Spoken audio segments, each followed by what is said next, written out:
When we think of any manifest form of the divine that presents itself from the depths of meditation, one form, of course, is Mother Kali. We have to understand that the image of Mother Kali is very controversial to many people. We can think in Hinduism, for example, many presented gods and goddesses. We can see the representation of their forms. All of them come out of the depths of meditation. And Kali mythologically comes out in the Devi Mahatmyam. So there is this image, and there are various aspects of that as well. But Ramakrishna deems Mother Kali as a mother. And what he is saying is, what looks to be, what is Brahman to a Vedantin is Kali to him, and vice versa. But that means there's a huge, vast, unexplored dimension for most people of what we call Kali and any other form, which ends up in a kind of unity of existence. But what we call Kali also includes cosmic mind. In fact, what we call any aspect of the divine that is personalized, the personal God, that aspect of it is actually cosmic mind. We think that there are many different minds. No, there's only one cosmic mind. And so the cosmic mind has a will that is creative. It creates the entire universe and has a knowledge that we as small children, put it that way in devotional language, don't have. We don't have the same cosmic understanding and knowledge. And when we use words like reward and punishment, we are actually descending down into a very rudimentary understanding of the divine. That rudimentary understanding we have to compare with human relations. We have no other way, no other means. As Swami Vivekananda said, if we were buffaloes, we'd have a buffalo god. If we were fish, we'd have a fish god. Because we're humans, we humanize, we anthropomorphize this entity, which when you reach it at depth in its absolute state, as it were, has no parts in space, no evolution in time, but it manifests itself by virtue of Maya, that is, by virtue of introducing time and space and causality and function and so on. And the first thing of that would be a cosmic mind. And the rest is a body. We can think of the entire cosmos as a vast human entity whose body is the universe and whose mind is what we call cosmic mind. The cosmic mind is all-knowing, and when we are tuned into that, we may get a revelation which we cannot, humanly speaking, maybe understand. We accept it, but we cannot really introduce the concepts of reward and punishment with it. It's not like that. And so, yes, the knowledge that comes from the cosmic mind is also the love which is manifest for the children. And we have to take it on faith that it is good for the children. That's what we can do. But our duty is to tune into that. Tune into the glory of the divine self constantly, and then see how that looks. And we can see if a direction is for this way or for that way. We don't know really why Swami Turiyananda, probably Swami Turiyananda would have known eventually, over time, why it wasn't possible to meet and see Swami Vivekananda. There are many reasons we could think of, but maybe we shouldn't, divert our attention in this way. Suffice to say that cosmic mind is there, and it is not about reward and punishment. It's about divine knowledge. and divine will. And so the divine, thy will be done, says the Christian prayer, on earth as it is in heaven, means in this universe, what we might say is dominated by earth, as well as the divine realm, heaven, in other words, the cosmic mind. So that might be difficult to accept, but nevertheless, we have to get away from the rudimentary ideas of reward and punishment like that. And yes, we can see the divine as a mother, but it's much, much more than mother. It is an all-knowing mother, containing the elements of all-knowingness, that is omniscience, all power, omnipotence, and omniscience, omnipotence, and all life, omnipotence, omniscience, and there's a third omnipresence. one. Omnipresence, thank you, yes. So, in other words, it's present everywhere. There are no space boundaries. It is the highest power of energy, powerhouse of energy that we know of. And it is omniscient as well. And our human minds will just be a branch office of it. Then you see, how would we deal with this in tuning into this cosmic mind and tuning into this entity that, when we do so, becomes extremely close to us, closer than breathing? Well, it doesn't begin with sitting and meditation. It doesn't begin with that at all. It begins with dealing, firstly, with these components, I and mine. When you deal with these components of I and mine, then that becomes the opening gate, if you will, for this cosmic mind, this divine grace to flow. And as it flows, the desires become less and less and less. And as that comes, we find a great settlement in the capacity to meditate. Practically speaking, when we assume that we've directed our attention in a systematic and stable way in our normal waking life, then when we sit, naturally our mind will go toward that. However, yes, if disturbances come and the attention is dragged here and there, we should have the ability to sit and watch it, not try to correct it. That's a very key issue in meditation. Become the observer. Allow it to have its day. That process is one stage of meditation, which is called pratyahara, the capacity to withdraw one's attention like a tortoise withdrawing its limbs. I think I mentioned before, if you see Ramakrishna standing in the posture, Kurma Mudra, the idea is that the limbs can be withdrawn into itself. He doesn't have to look for social housing or anything. The tortoise carries its house with him. In other words, we also carry our home with us. And as I mentioned before, when you get the feeling, I'm at home, that's really the start of spiritual life. In that, there's no anxiety, there's no concern with reward and punishment. There's only concern with the eternal presence, which is here and now, and a faith which says that I am that entity, that eternal entity, the same as Brahman fundamentally, that there's no I or mine as such, it's just my way of handling things. Once I know it, that I can use it, I can manifest that in such a way that I become of good use to society, having a spirit of service everywhere, being an open channel for divine grace to flow, that kind of thing.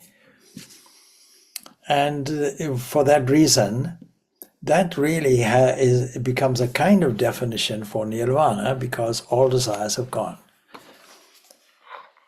Just etymologically speaking, nirvana really means the blowing out or quenching Quenching of what? The quenching of all these disturbances which come under the category of desires. Where desires come from? It comes from a central understanding, or misunderstanding, I should say, that I and me and mine is a kind of center of the whole of existence, and the whole world revolves around me. And that comes from a component, in the universal component that we call rajas and tamas. And when we are able to transcend this I and me and mine, this centralized position, then it creates a whole opening, because then all these desires fall away. Buddhists would use this term nirvana, but it's not an original term. In fact, it can mean the end of the physical body, one interpretation. It can mean the end of the mind, another interpretation. It can mean the end of body and mind, in other words, complete annihilation of what we call I and me and mine. And I think that would be accurate, because what did Buddha himself mean by it? He meant the blowing out of the cause of suffering. He approached things in a medical way. Now all he did was he dropped the Brahma side of Brahmanirvana, because in two places in the Bhagavad Gita we find reference to this Brahmanirvana. The first reference will be in the second chapter of the Bhagavad Gita, and it comes under a kind of section there, second chapter, which is describing, in a long section, is describing what does it look like, what does a person look like who is enlightened. How do we define enlightenment? So there's a long section there. Now, almost at the end of it, we have this stanza. It says, you see, Esha Brahmayi stita partha nainam prapya vimohyati stitva antakali pi Brahmanirvana luchati. What does it mean? It means this is to have one's being in Brahman. What do we mean by Brahman? Don't forget, Ramakrishna, that great mystic Paramahansa of the 19th century, he said, what you call Brahman, I call Kali. And we can reverse that, what is Kali is Brahman. There's no distinction between the two. So it's much deeper than mother. Mother is the avenue by which we discover that deepest aspect. So, attaining this, one is no longer deluded. Being established in the state, even in the hour of death, one attains oneness with Brahman. And this state is called Brahmanirvana. That's the phrase used, Brahmanirvanam. The only thing was, Buddha dropped the Brahma bit, because he put it in the negation. He says, if you extinguish all of this, then let's not tell you what is there, but you've removed all your problems. All your problems are due to this. So it's worth seeing what is the preceding passages that end up in this Brahmanirvana. So a whole section is there. I'll highlight one stanza. Indriyanam hi charatam jan mano nuvidityati. Just as the gale carries away a ship on the seas, on the waters, the mind that yields to the wandering senses carries away the discrimination. Therefore, the important thing in spiritual life is deemed steady wisdom. There are two descriptions of somebody who transcended this I am mine, this kind of individual ownership or sense of agency, prophet-actor syndrome. And it is that you transcend it, but you keep that steady. Steady wisdom is what is necessary. Steady wisdom whose senses are completely restrained from their objects, How do we attain that? Well, if we go to the 5th chapter, we pick up some clues about the practice of it.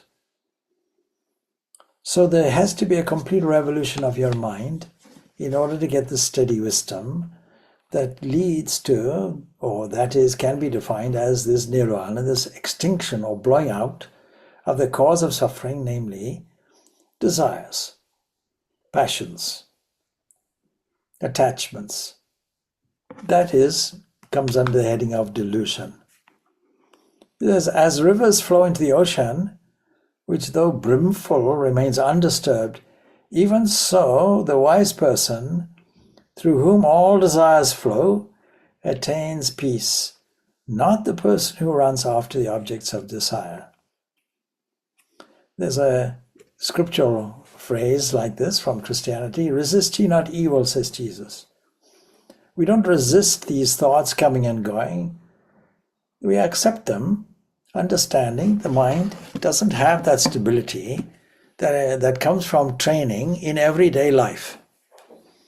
You have to deal with things there in situ, not wait for meditation, and then in meditation watch these disturbances.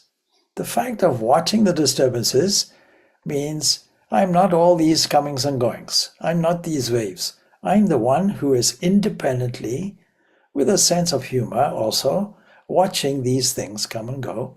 And in meditation, the most horrendous thoughts may come.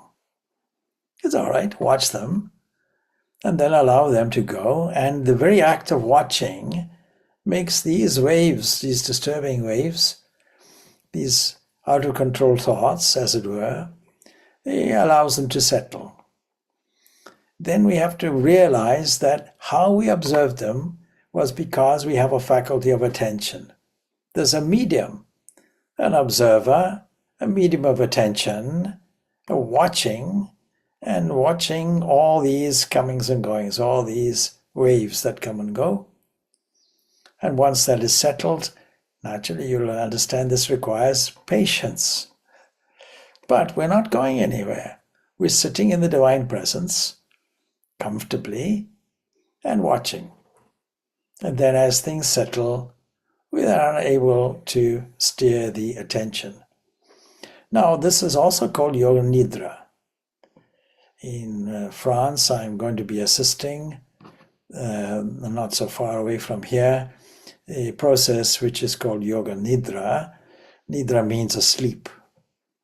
Well, we understand our human sleep. What's the Yoga Nidra? Well, we can have a vision of Vishnu lying on the cosmic ocean, lying down, sleeping. And that image is actually used in the Devi Mahatmyam, from which this image of Kali is coming. It's the first section. Several sections are there. This is the first section. This is to do with, it starts off with that image of Vishnu sleeping. Now, what we do there in this Yoga Nidra is, and I use the image of a whiteboard full of all kinds of stuff. And we have to have a process of wiping that clean and reducing it to nothing. Once that stage is there, the next stage is waiting in the wings, as it were, and that is called dharana, concentration. In the analogy, we've wiped out everything from the whiteboard, and now we're going to put something of our own. What we might call a planned dream, a structured planned dream that eventually pinpoints our attention to a single thought that is called meditation. And then once meditation is complete, that leads then to samadhi, and samadhi I equate with nirvana. Here we call it Brahmanirvana, that's all. The second passage in the Bhagavad Gita that is to do with this phrase nirvana, again it's put as Brahmanirvana. So this is the 5th chapter. It says, it begins like this: Libanti Brahmanirvanam Rishaya Shinakalam Mashaha. That is, with sins destroyed. It means with all the consequences of desires gone. Doubts dispelled, because we have the knowledge, an opening thing. Senses controlled, that is in your waking life, and devoted to the welfare of all beings. That's the outcome of it. The outcome of it is we naturally want to be an open channel for divine grace to flow to others and have a transforming effect. The rishis, that is, those people of profound wisdom and understanding, knowledge of Brahman, attain absorption in Brahman. In other words, that is samadhi, or here it is described as Brahmanirvana. So absolute freedom, not only here and hereafter, for those renunciants who've taken off all desires, who have shed two things, lust and anger. Why lust and anger, these two things?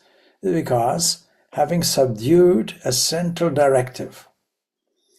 Now, the most potent central directive we have is the biological urge for the propagation of the species. Another urge we have is to eat and drink. In other words, to sustain the physical. Now, these inbuilt things are because our true nature is existence itself, and we can put that in the personalized way, of omnipresence. And then this omnipotence is there. All of this, and omniscience relates to the mind. All of these things come out. And so this is characterized as lust. It could be lust at that fundamental procreative level, but it could also be profound desire for everything that sustains it, because according to modern evolutionary theory, the evidence or the thrust or the natural selection urge which is there in evolution is measured by the success in the procreation of the species. And how do we do that? Well, we have to eat and drink.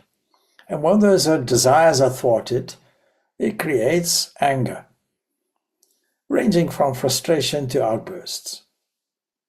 So when all of this, we have shed all of this completely, subdued our minds, and realized this divine nature, this divine self of who we are, then we are set for a meditation. And the 5th chapter starts the process that continues in the 6th chapter. And it goes like this: shutting out external objects, fixing the gaze between the eyebrows, equalizing the outward and inward breaths moving in the nostrils. The contemplative person who has controlled his senses, mind, and intellect, solely pursuing freedom, otherwise known as nirvana, who has cast away desire, fear, and anger, he is indeed ever free. So, meditation is a step-by-step process. We have to engage in it unhurriedly. And we can't expect to say, I'm sitting, but so many thoughts are coming. Firstly, we need to take physical measures to shut out the external objects. We then have to steady our gaze. We can say, just as a convenience expression, fixing the gaze between the eyebrows. That means declutching the vision, neither looking in nor looking out. We get a sense of that if we see the picture of Vivekananda sitting in meditation, or even Ramakrishna sitting in meditation, or any other entity sitting in meditation. The vision is simply declutched. And then ensuring that the breath is nicely equalized. And then we make sure that the senses are under control. And then we have a look at the mind, we have a look at the intellect, like that. There's a whole process going on. But the intention, starting off with, is not to have a good meditation, not to evaluate, what is happening in the mind, what a pity, how can I not, how can I control all these comings and goings? That is a stage of observation. When all that is settled, then we can bring in the divine, as it were. It's a kind of invitation. Come on, things are ready for you. The furniture has been rearranged. I have cleaned everything in the area. I have readied your throne room. And now please come in and take a seat. That kind of thing. The meditation should never be done in a great hurry. And it doesn't begin with the sitting. It begins with controlling your reactions in life. And the means to do that in devotional life would be this prayer which Ramakrishna gives. He gives it to a Pandit who comes and visits, knowing that the Pandit is really a head person, intellect person, a person who's a scholar, and they have a conversation, and it ends up, well, you see, Pandit Shashata, it ends up with, well, you know what? Make a prayer. What is the prayer? Lord, only give me, or Mother, only give me pure love for your lotus feet. That's all. Simple prayer. But we can repeat it time and time again, that before our meditation process is a very useful prayer. We can pause, give me pure love. Love is normally tainted. So pure, unconditional, pure love. And why the lotus feet? There's a curious expression. Well, the lotus flower is a symbol of purity. And feet represent, the feet actually, are the karmendriya in the tantric yogic system. So Muladhara has this, the basic chakra, which represents this earth, Prithvi. And why would we have feet? Because feet, this is the symbol of movement and connection with the earth. And there's a biblical phrase, the earth is God's footstool. A beautiful image. So all that I and everything is a delusion, you say? Go on. Is it right? So when we are worshipping, so a devotee will expect mother to talk to the person, talk to me or I. So that Yes. is also a delusion. Yes, it is, but it's a useful one. It's a useful So one. I mean, Yeah. I You mean, see, you see, if we're unable to access this full spaceless, timeless entity, we have to do it as a devotee, and we have to take the fact that this has agreed to deliver itself, manifest itself as the divine form, the Ishta Devata, the chosen form, specifically presented for you. And in that case, the only way is, okay, I assume, since I cannot get out of this I and my, then maybe I simply accept it. I'm your child, and you please reveal yourself, but give me only one thing, love for your lotus feet. When that happens, and when it's granted fully, the knowledge comes of the infinite, which is behind that, as it were, which is the fundamental essence of that. In which case, we accept the illusion of life and work through it, just as an actor will accept a play is merely a play. That is why we can only usefully understand this through the concept of Leela Maya. We might say delusion, deluded, yes, but why? It's because there's this Leela Maya. Why is that? Don't ask that question, we won't know. But what we do know is that when we enter into the absolute, all that play drops.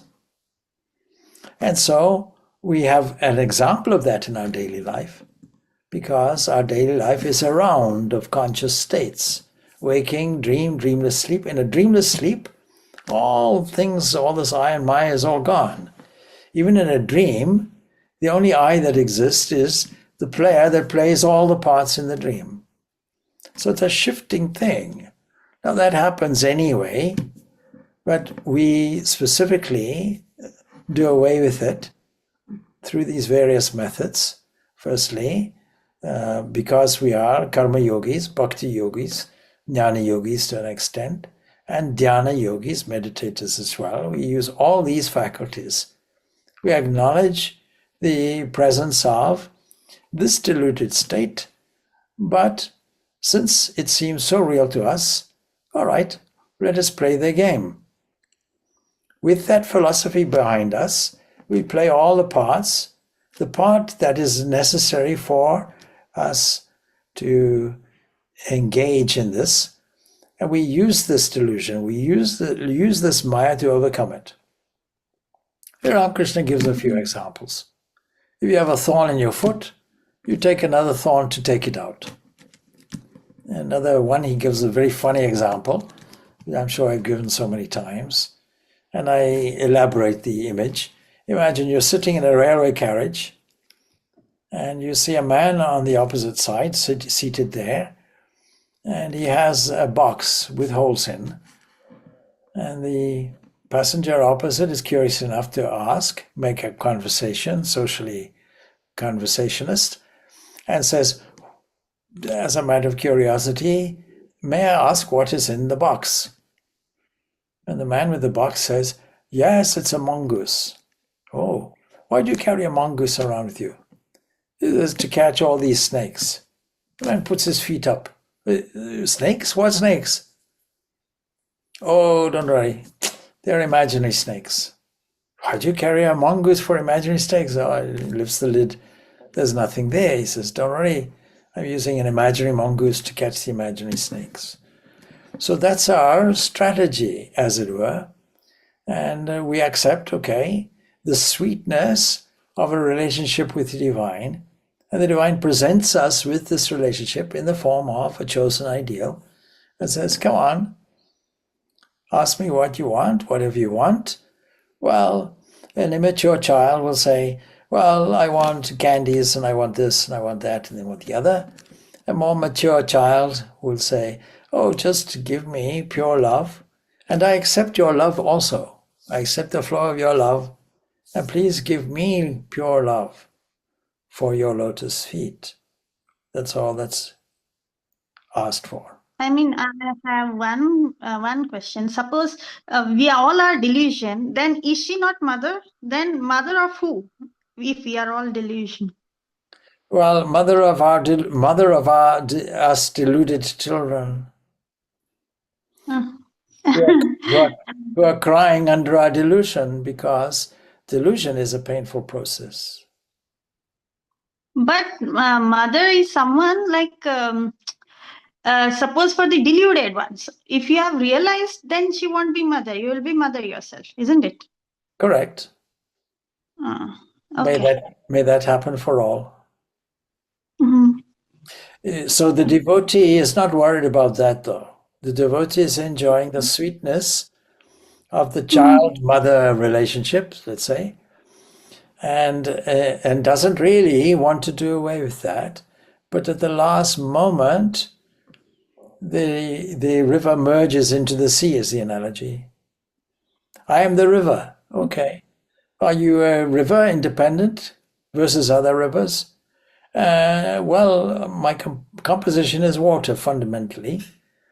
But what's your destiny? I have a desire to get into the ocean. All right. I love the ocean very much. I've heard, and the closer I get to it, the more I hear and the more I understand it. All right. Now, will you please understand that you are water, and when you enter into the water, water is entering into water. There's no second thing.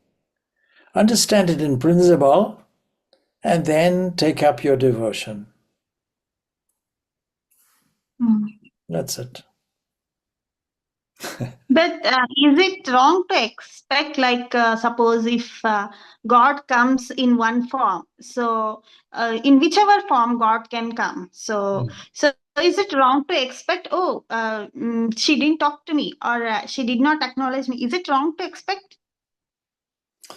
Well, this right or wrong, we should take that language away and understand that expectation arises or gives rise to anxiety. And if we understand that there's a constant presence here, now, already, the expectation goes. So we should practicing the presence of the divine. Okay, thanks. You see, may I have a vision of God? Didn't you see?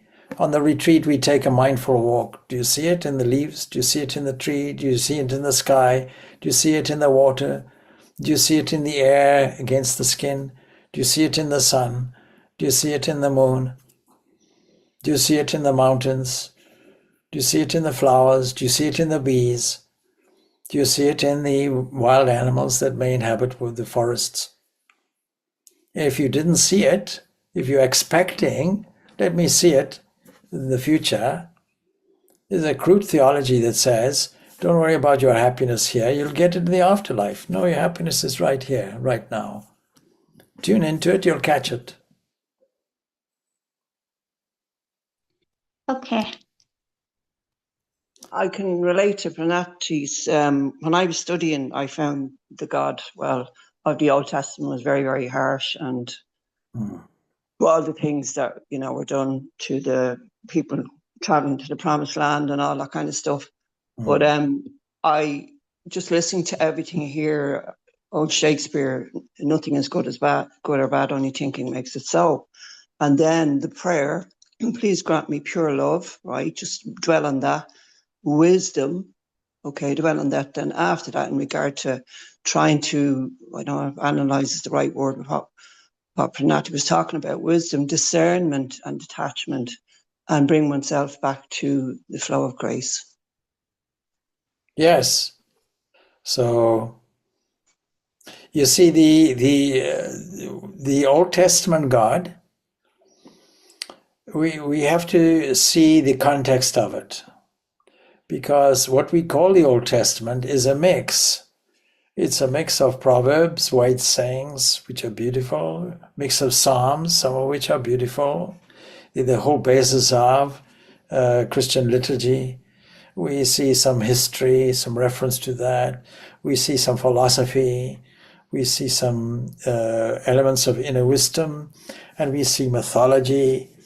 And we see elements of tribalism. So that we superimpose that tribalism on an unsuspecting God. And so, since society is based on a patriarchal system in those days, where there is a chief, a head or a king or something like that, and then there is an administration and all the rest of it, well, God must be like that also. That's the interpretation. Well, these things have to be outgrown. And the problem in studying these kinds of scriptures is it's a mix of what we might call sand and sugar. We only want the sweet stuff, but how to discern all of that? And so when you're relying on a text only, you're also relying on some interpretations of it. And that is why we study the Upanishads, because the Upanishads have none of these things in them. They have only pure philosophy, and by philosophy what we mean is there is a principle, and in this day and age, the principles are supported by evidence. It's not just opinions. It's not just random things. These can be rationalized, but they also can be experienced. And so it is the experience we're looking for, the experiential thing. The Upanishads are there not just to provide principles, they're also there to provide reflections.